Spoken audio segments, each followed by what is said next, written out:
Prune Productions is here. Great. Oh, thanks for joining us, Pruny. Oh, I forgot to change that still.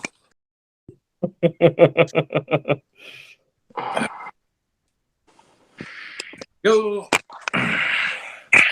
We heard from Brandon.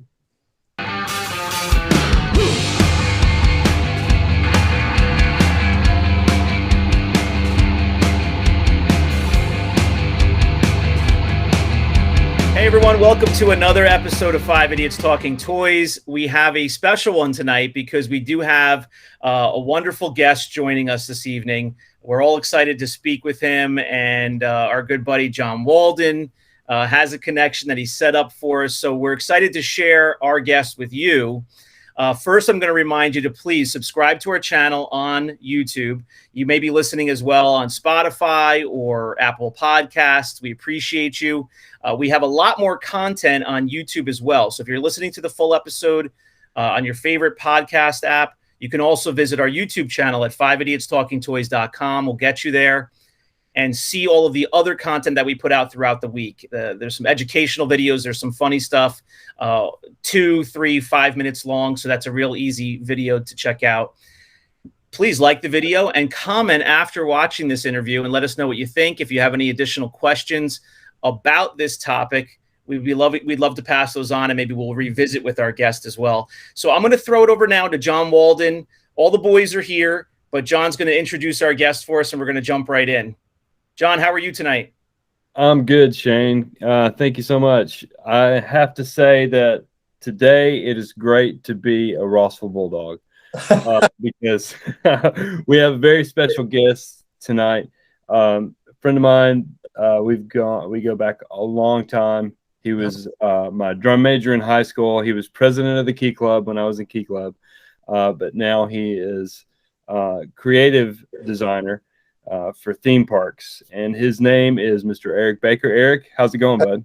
Great. Good to see you. Good to be here. Good to meet everyone, and can't wait to talk some toys. Yes, definitely. How you doing, Eric? Thanks for coming on. Hey, no problem. Eric, thanks for coming on and for all the work you've done on what we're about to talk about. All right. Thank you very much. And I want to go ahead and say, we've all talked about this leading up to this interview and this episode. We've learned that Eric has an amazing collection of toys as well. We're looking forward to seeing that. He's on location right now recording with us tonight. So we've already planned and invited him to come back on for a Collector's Corner episode that we can really share his collection with him and hear about that. So come back to the channel in the near future, and we hope to have an episode featuring Eric with his vintage collection. He is a toy collector like the rest of us. He has an amazing story working on the theme parks that we're going to talk about, but we're also going to do another episode as well. Really what we're here to talk about, John, you brought Eric on because he worked on both Galaxy's Edge theme parks in Disney World and Disneyland.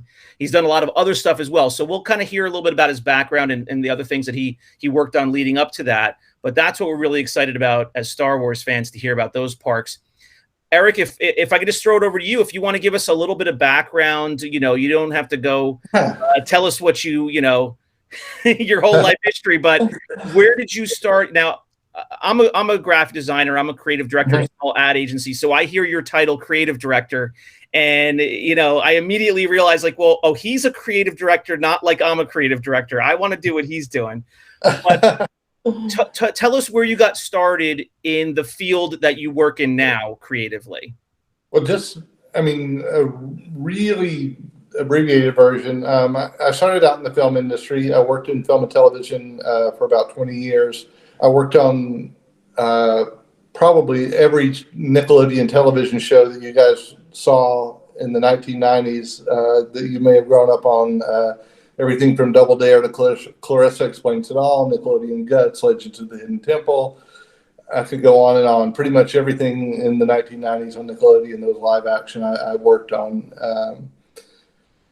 The film industry, just to make things brief, the film industry in Florida started dying off because the state governments around us, like Georgia and Louisiana, started offering massive film incentives for people to come film there, and the Florida government did not try to compete with that.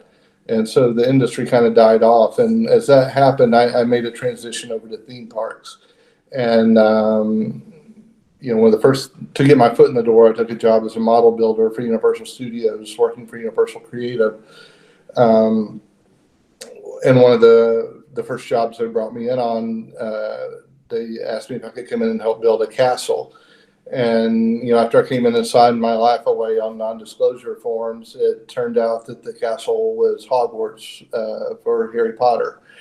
And I spent 2 years building models for Harry Potter. And I told the producer the first week I was there, I said, when you guys get ready to hire a decorator, I want to be the decorator on your Harry Potter land. So 2 years later, the producer remembered that, and he came back to me and he said, hey, do you still want to do this? Do you still want to be the decorator? And I had no idea how to decorate a theme park, but I said, absolutely, I would love to do it.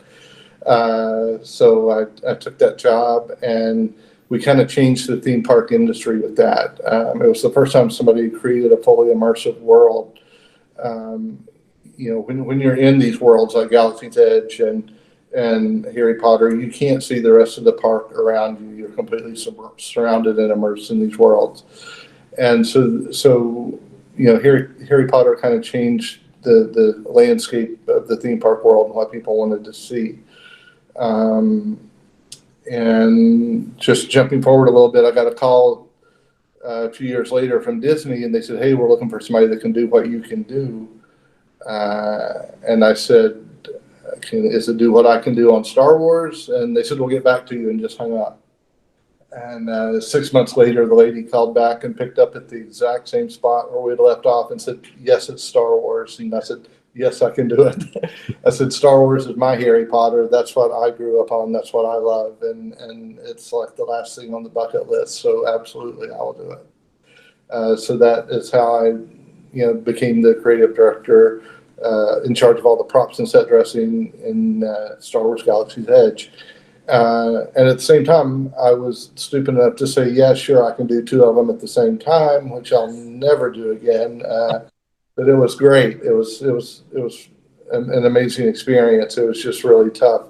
I was constantly flying back and forth between Florida and California for 4 years, trying to oversee stuff on both. And so it was a huge challenge, but I had an amazing team that worked with me, a great team of artists.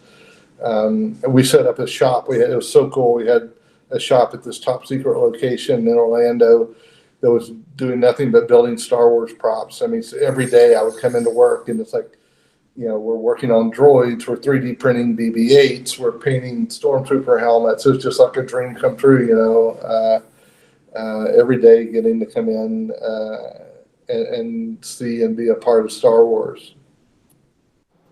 Yeah, that's just awesome. That's what, to be in that world, to help building that world is just like a dream for any Star Wars fan. Yeah. Star Wars Schmar Wars. When I heard, Double Dare and Nickelodeon Guts, did you work on the Crag? That's what we all want to know. Oh yeah, man. I helped build that thing. Are you kidding? Yeah. That's amazing. The Nickelodeon, Double Dare was like right in my wheelhouse age-wise. Yeah. Probably for a bunch of us. And then the Nickelodeon Guts, I was a bit older, but it was just fun watching these kids, handle all the events and everything. And I just remember, everybody's going nuts over the Crag. It was a huge thing. If you go back and watch the shows, you'll see me in a lot of the Guts episodes, because we were basically human crash pads for the kids. If they would run off the track, we would be there pushing them back on the track. So yeah, if you watch Guts, I'm in a lot of episodes, and I'm in a lot of episodes of Clarissa Explains It All too. It's like whenever we had, a lot of times we would have downtime on like Fridays, and we would just volunteer to be extras on the shows or whatever. Yeah, I think I saw you in episode 37 when you hip checked that kid right into the lava pit. Yeah, I remember that. Yeah, but no, the Crag. Funny story about the Crag. The first time the first time we sent kids up, and they always tested it with the employees' kids. Like, you know, they had kids, so you bring them in and say, here, you know, let's use your kids as test dummies on this. So the first time we sent kids up the crag, they had loaded the confetti cannons with Mylar confetti, and no one thought that firing Mylar confetti out of a cannon would be like shooting thousands of little Chinese throwing stars at the kids. It's like sticking in their faces, you know. I was like, okay, let's don't do the Mylar confetti. Let's come up with something else in there when they're climbing the crag. So, but that is cool to hear about, though, because Nickelodeon was a big part of 80s and 90s kids. You know, because you know, something like Star Wars, you got that, you know, 3 times over a couple years spread out. But Nickelodeon was like a daily affair for a lot of us. Mm-hmm. Yeah, absolutely. So, who has a question for Eric? Where can we start? Let's jump into Galaxy's Edge. I do want to hear about several different things, but who has a question to start off with Galaxy's Edge? Now, you guys, I'll just say this: you guys, I think, have all been there. I have not been there yet, so Chris has not either. Okay, so guys who have been there, you had boots on the ground and got to really experience it. You know, what does it make you think of when you know you're going to interview somebody who had a part in that?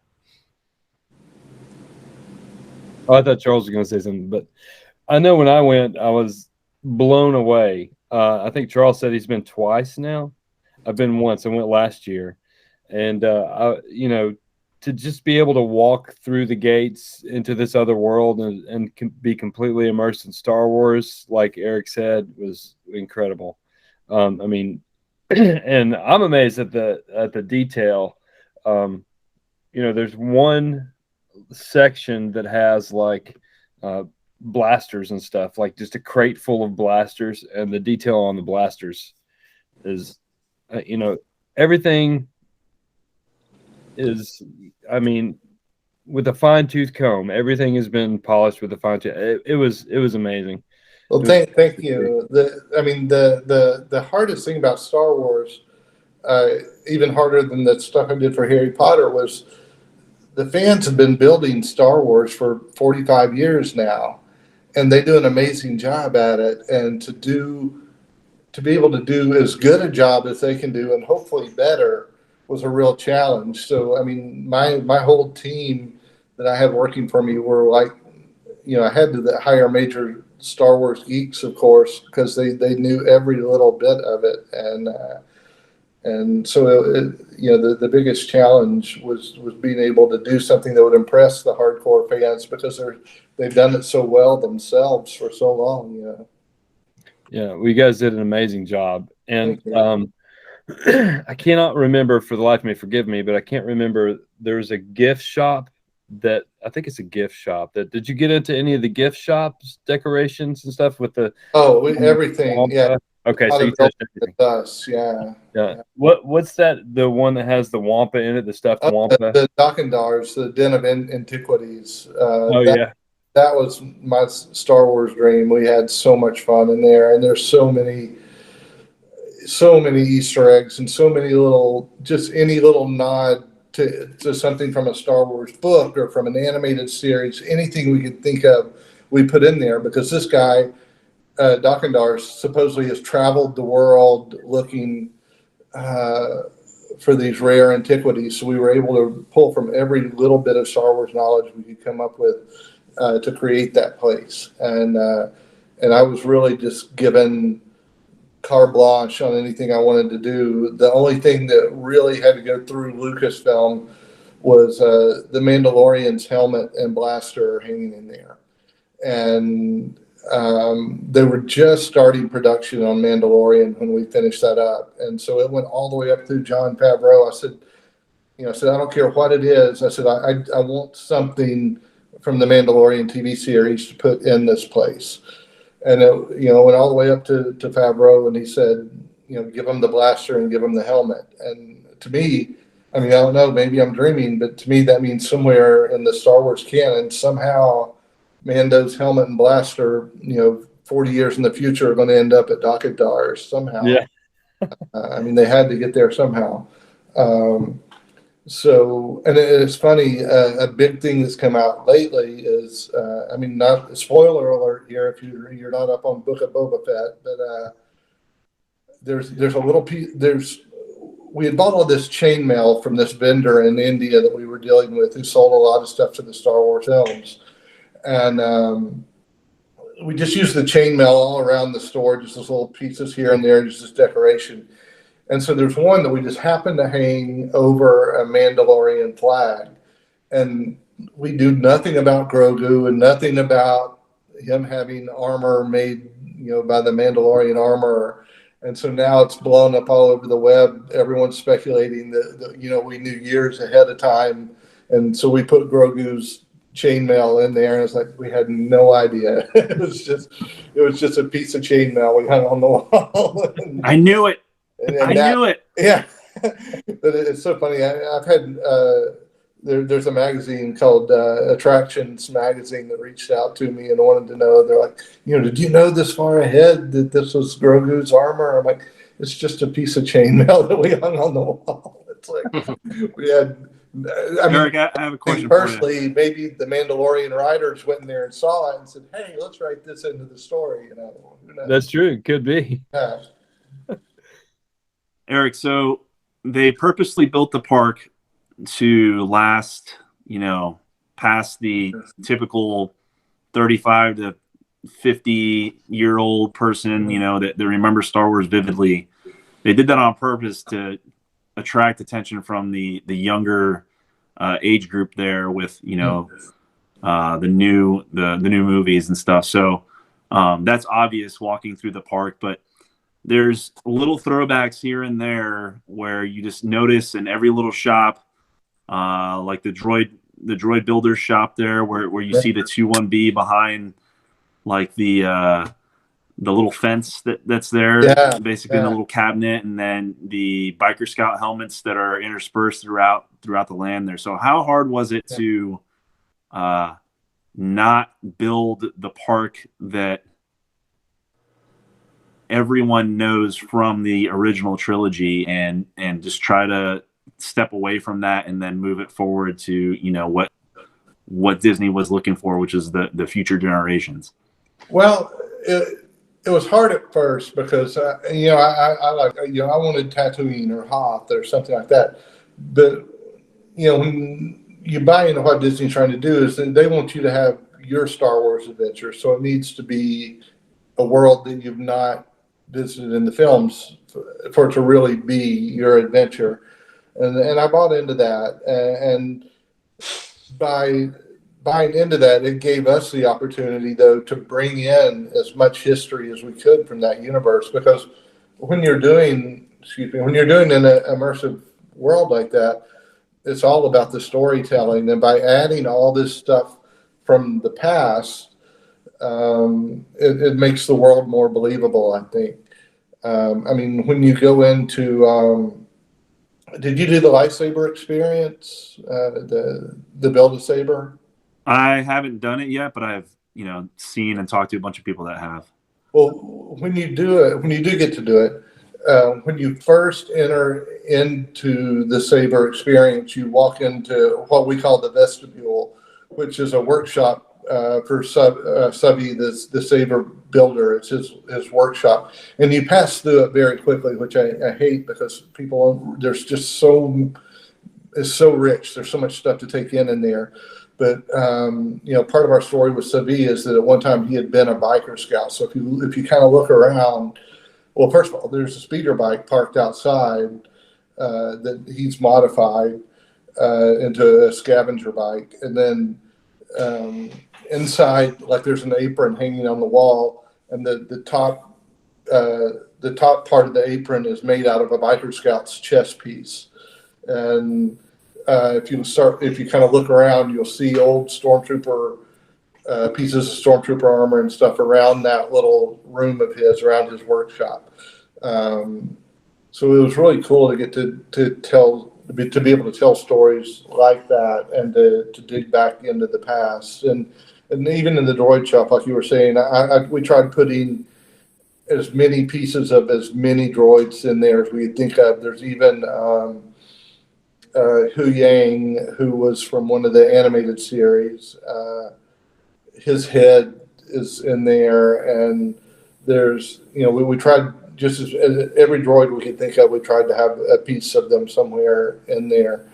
And the two 1Bs, one of my favorites, he was built by a friend of mine named Mark Bradley, who's an amazing Star Wars builder, but he built two 1B for us. And that was one of the cool things with that is I got to go to Skywalker Ranch, which I'm wearing the T-shirt.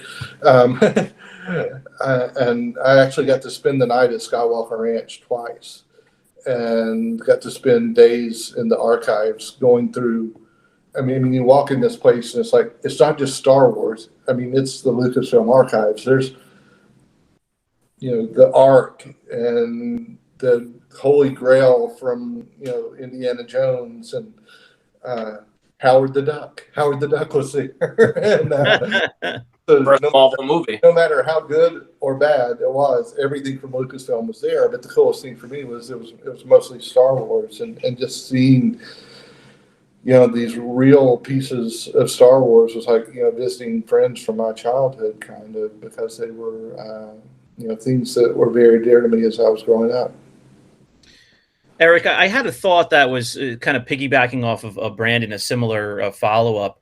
I think it was genius that whomever at Disney decided to create a new world to base the park on. Myself as well, I would love to be immersed in the worlds that we know. But when I thought about it, I realized that it just grants the designers so much more freedom. But it's like a twofold. It also avoids the inevitable criticisms that the park would have gotten if it was one of the known worlds by Star Wars fans.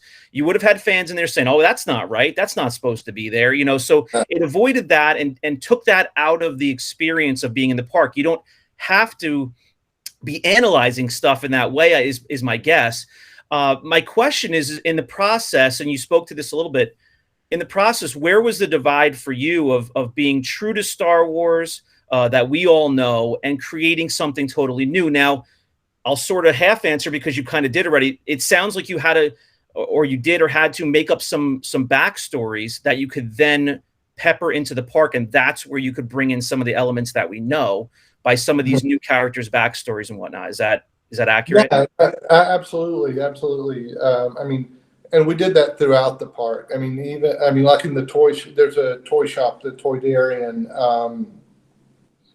the toys in there are very much, the story behind the shop is the toydarian who owns the shop makes these toys himself that he sells there. And for us, it was a chance to do a throwback to the Kenner toys. Like there's a giant Jabba sail barge with all the figures. Because if you think about it, in this world, this world's 30 or 40 years after Return of the Jedi. These stories are probably legendary to the people in the galaxy. So you can justify having a Jabba's sail barge playset that this guy has built. There's a Obi-Wan and Darth Vader marionette that are hanging from the ceiling in there. And they actually sell the Darth Vader marionette. Now, actually, one of the cool things is that they've done a line of toys based on the stuff that we made, which was the coolest thing in the world to get to say that I helped design something that's a Star Wars toy now. But they may not know the story of Darth Vader and Obi-Wan, but they may know the story of the evil Sith Lord who fought the old man, stuff like that. So by taking little leaps like that, we were able to pepper stuff from the original series as much as we could back into there. And, like I said, in Dog-Dars, there's a whole history of, we tried to put as many stormtrooper helmets and clone trooper helmets, and because it's an antiquarian, you can justify having that stuff there. And, there's even, it's cool, one of the things I've heard fans try to figure out the most what it is. There's a U-Wing pilot helmet from Rogue One in there, and it's seen for like a split second in Rogue One. One time you see there's a U-Wing pilot like turns to the camera and then turns back. But that's the only time you ever see that helmet on camera. And it took the fans months and months and months to figure out that was a U-wing pilot helmet. Because none of the stuff's labeled, so I mean it's all there for you to speculate and guess what it is. So yeah, it was really fun, getting to put those pieces of the classic series in there, because that's the stuff that people like us want to see. I mean, yeah, there's the new films, and yeah, they are, targeting those, towards a newer audience, but there's enough of the old films there to make people like us love the place. I think. I mean, I've seen grown men drop to their knees and cry in front of the Millennium Falcon so many times I can't count. I hope you weren't recording that. That was not. Yeah. Was that you, Brandon? Yeah. Well, I'm not. I'd be lying if I wasn't, like totally emotionally, blown away by walking up and seeing a full scale Falcon. No, the only part about it that I didn't like was the fact that I couldn't actually get into it and see it without, the ride, obviously, but getting into the Falcon. I was like always thinking, man, it'd be really cool if they had like a tour of the Falcon and, no kidding, have the actual, set in there from what we've seen from the movies. Yeah. I don't know if that was ever, in the books or if it actually is like that and they just haven't told anybody, which I doubt. But well, no, I mean when you go, I mean, you rode the ride, right? Did you ride the? Yeah, I've ridden it. Yeah, a few times. And you supposedly board the Falcon when you're there, and I mean the everything. I mean the chess room, all that. We went to great lengths to try and make it as exact to the film as we could. I mean, in our world, you have to deal with things like fire code and safety and stuff like that. So you have to alter things slightly to, for building code reasons. But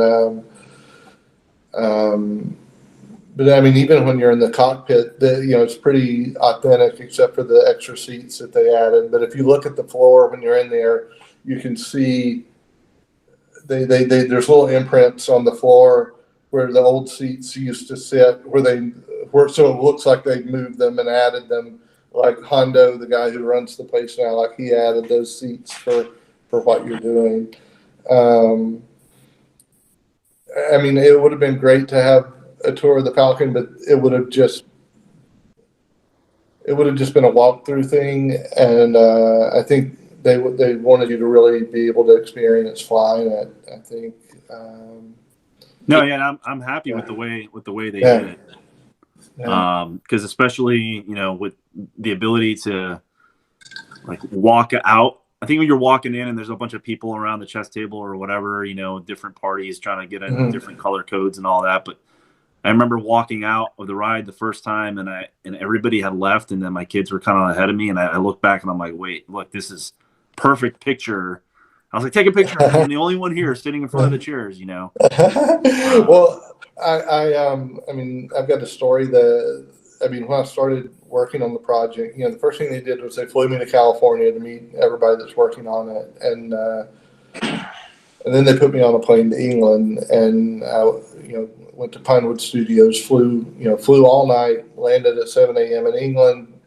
A car took me straight to Pinewood Studios. So, I've gone hours and hours without sleep at this point. And the first thing they do is take me. They were filming episode 8, and they take me in. And the first set they take me to is the Millennium Falcon, and I mean, it was just like, I mean, you walk up the ramp. The whole thing was built just like the real thing, and you walk in, and we walked into the cockpit, and they let me sit in Harrison Ford's seat, and all I could do to hold it together. It was like, because I had all these Disney executives with me that I had just met, and I'm like, oh God, I can't cry in front of them. I can't cry in front of them. It's like, I got to hold it together. But that was just the biggest geek out moment of my life. And unfortunately, I have no pictures of it because you're not allowed to take pictures on set. So I wish I did have pictures, but yeah, I got to sit in Harrison's seat on the Falcon, and that was pretty darn cool. Yeah. Awesome. So I have a question for you, Eric. Yeah. I've never been there before, so it's like hard for me to comprehend, really. what everyone has seen. I have 2 little kids. It's going to be a couple of years before I get there. But Yeah. new shows and stuff come out. Do you have the opportunity to like go back and update it with newer stuff that's coming out, or it's just is as it is? Well, if it's stuff that makes sense in that world, I mean, hopefully we will. I mean, I really hope that it becomes an ever changing thing that evolves. You know, I think that would be ideal. Thus far, we haven't gotten to, but I think, you know, with the new shows, and I mean, like, you know, Book of Boba, and they've got Ahsoka coming out, and Obi, Cassian, huh? Oh, Yeah. Obi-Wan, yeah, Obi-Wan. We're 90, Obi-Wan. 90 days away from Obi-Wan, I think now. I think Friday was, I saw a countdown that I think Friday was 90 days till Obi-Wan premieres. But you know, hopefully it will be this evolving thing. And as long as it makes sense in story with that world, then we can certainly add it in there. Because with characters like Dakandar the Antiquarian, you have that opportunity to be able to slip things in there all the time. And they did that a lot with the, they did a video game for Oculus, a Galaxy's Edge video game. And I haven't got to play it yet. I'm dying to play it, but you get to have an adventure on Batu in this game for the Oculus. And you know, they took a lot of our props and incorporated them into the film, but then they also gone back and added some of the props and stuff that are in the video game that they created. They've gone back and added them to the land. So hopefully they'll do that more and more and let it be this evolving thing that keeps changing. So Eric, I went to the Florida one a few times. Going there next month again. Oh, cool. If me and you are walking through the park, like, what did you do? Like handrails, like the vehicles, like all that stuff? No, well, the vehicles, well, the land speeders in particular. I art directed the A-wings, and then, I mean, anything that fills up any of the buildings or shops or the queue lines. I mean, like all the resistance equipment that's in the Rise of the Resistance queue line, all the helmets and flight suits and blasters and all that, and you know, everything that's in a store that's not merchandise pretty much was us. So like a few weeks ago, you know, John's a teacher, so he gave us homework like a week or two ago to watch like a little, I guess, like what was that show you sent us, John? One Day at Disney. Oh, One Day at Disney. Yeah. One Day at Disney. So he made us watch it, and then he asked us questions about, you know, what happened and all. So the room with like all the boxes and everything, like in the One Day at Disney thing. Yeah. All the crates. The creature shop. Yeah. Yes. That's an awesome room. Oh, thank you. That was fun. That was a really fun one because once again, that was something that, you know, we haven't seen much in the Star Wars film. You know, what kind of cages do they keep creatures in or animals in? And so we really had a great time coming up with things to make cages out of. You know, I would go to Home Goods and just walk around and find stuff that looked like it could be turned into a cage, you know. And I mean, a lot of the cages are made out of, back in the day, they used to have wire cages they would put over work lights and like mechanics garage and stuff. And we would take those and turn them into little cages. And it was, that one was a lot of fun. We got to really go crazy with that. So, yeah, no, for all of our listeners, John, I was just going to say, for all of our listeners, to share what you shared with us, Eric has a segment on the show on Disney Plus. It's a day in the park, or it's called One Day at Disney. One Day at Disney. So if you go to Disney Plus, everyone watching has a subscription to Disney Plus. You can go and see Eric's segment there and see some of the things that he worked on. Now, about that, speaking to that show, if you're grandson thought you were famous because you were on Disney Plus. Wait till he hears that you were on this show. Oh, I know. He's gonna. It's huge. Now, Eric, we are huge in what country, Shane? Denmark. we are huge in Denmark. So if you ever take your grandson to Europe, I mean, yeah, I don't know if you should walk the streets after this episode airs. I did want to ask you, Eric, as you were designing aspects of the park, and I know that there's quite a few creative directors for different components of the park. Yeah. Just knowing what those plans were from early on, the different attractions that were considered or even semi-planned, and then compared to what made it into the park, was there any attraction or aspect of the park that was a favorite of yours, and did it make it into the park? Is there anything that you would not reveal a secret or anything, but there was anything that question jogs your memory in any aspect? Well, I can't really talk too much about that because you never know if they're bringing that stuff back and it become part of the park. I mean, I will say I do hope that someday they expand the cantina and make it much bigger and add a lot more stuff to it. And then like Diagon is my favorite place there, the antiquarian, because it's an antique store, and I love going to antique stores, and it can be something that's always changing and always growing.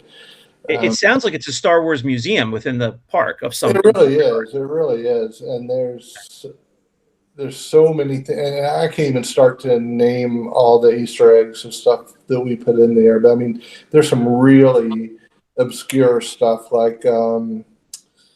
And I don't know if you guys remember in the Star Wars comics, there was a green rabbit for a while named Jax, I think was his name. I can't remember his name, but I remember that rabbit. If you look at